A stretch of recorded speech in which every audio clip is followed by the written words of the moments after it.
Yo, what is going on, guys? Today we got a huge update from Apex Legends, and I'm actually excited about this one. First off, they finally released Bangalore's Heirloom, which if you've been keeping up with the file leaks, it's been shown for a long time, but it's finally being added to the game in this patch. And of course, with the new event, you have new skins. So there's a new Revenant skin, there's a new Gibby skin, there's a new Bangalore skin, there's a new Pathfinder skin. What's really sick is this massive skin, because every massive skin in the game sucks, and this one's actually really cool. And there's a Spitfire skin that really nobody gives a shit about, but hey. And they're actually doing a lot of legend updates and nerfs. Caustic's noxious gas cooldown is increased from 2.5 minutes to 3.5 minutes. That's great. His noxious gas damage does a flat rate of 5 HP per tick damage instead of being its usual 6 HP to 12 HP. They removed low profile on Pathfinder, which if you didn't know, the skinny legends in the game, they have low profile, which means leg shots do as much as body shots because of how small they are. And they took that off of him. They also teased in the trailer on screen here a heat shield that projects a dome that protects you from ring damage, so it shows the Rampart dropping in and healing them. And I'm guessing this is just going to be a thing added to the loot pool because it mentions nothing in the patch notes about it being added to Rampart, and I don't think it would make sense for Rampart to just have that as an ability. So I'm pretty sure this heat shield thing is just going to be added into the game as its own thing. Gibby got a slight nerf. He got removed his 15% faster heal item usage while in the dome. Horizon got nerfed yet again, which is unfortunate. Increased her black hole cooldown from 2 minutes to 3 minutes. What I'm really upset about is Revenant did not get a nerf. The only thing they did to him is they made his silence now disable Mirage's cloaked revive spawn, as well as Octane's swift mend. And if you don't know, his swift mend is, you know how Octane heals himself over time? Well, if he gets hit by Revenant's silence, he won't be healing over time while he's in that. They buffed Watson, so now she heals her own shield at 0.5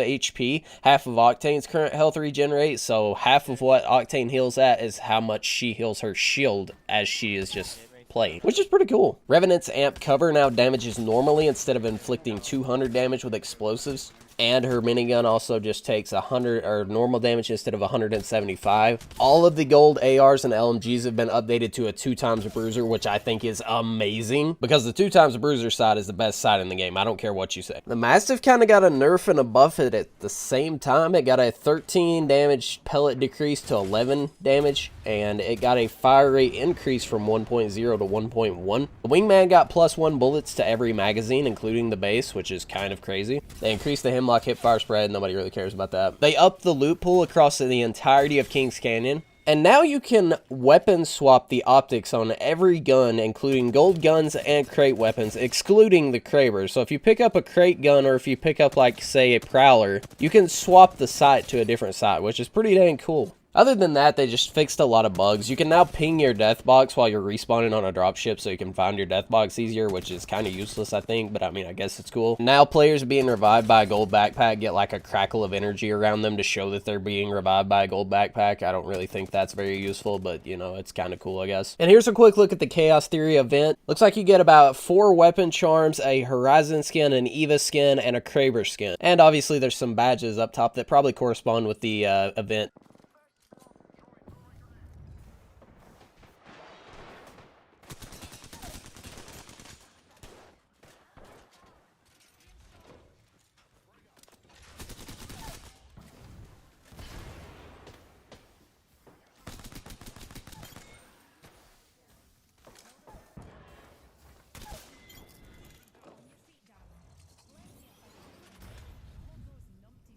And the coolest thing of them all, I mean, we have been asking for solos for a long time, and it's not solos, but it's close. You can choose now whether to fill with teammates or not, so you can go in by yourself. I mean, it's solo 1v3 still, which is gonna be really hard, but it says we're launching this no-fill matchmaking as an option for solo players because we think it gives a lot of creative opportunities for you to play the game your way. What would be really cool is if you could host a game, you know how they host the tournaments and everything, if you could host a game and have it set to this only, so everybody just queues as a solo, and then we could have solo 1v50 lobbies. I think the option will be fun to try though. And that just about wraps it up for today. I'm glad that they're coming out with bigger updates and more frequent updates for the game considering how well it's doing player-wise recently. And I'm really excited to see how this plays out once it's added into the game. On March the 9th is when this comes out, by the way. Other than that though, I hope you guys did enjoy. If you did, make sure to go leave a like. I would really appreciate it. The last video is at 1.2 thousand views, which is absolutely insane for Apex content. I know I'm new to Apex content, so I really appreciate that a lot. Let me know what you guys think of this down in the comments below, and I'll talk to you in the next video. Peace.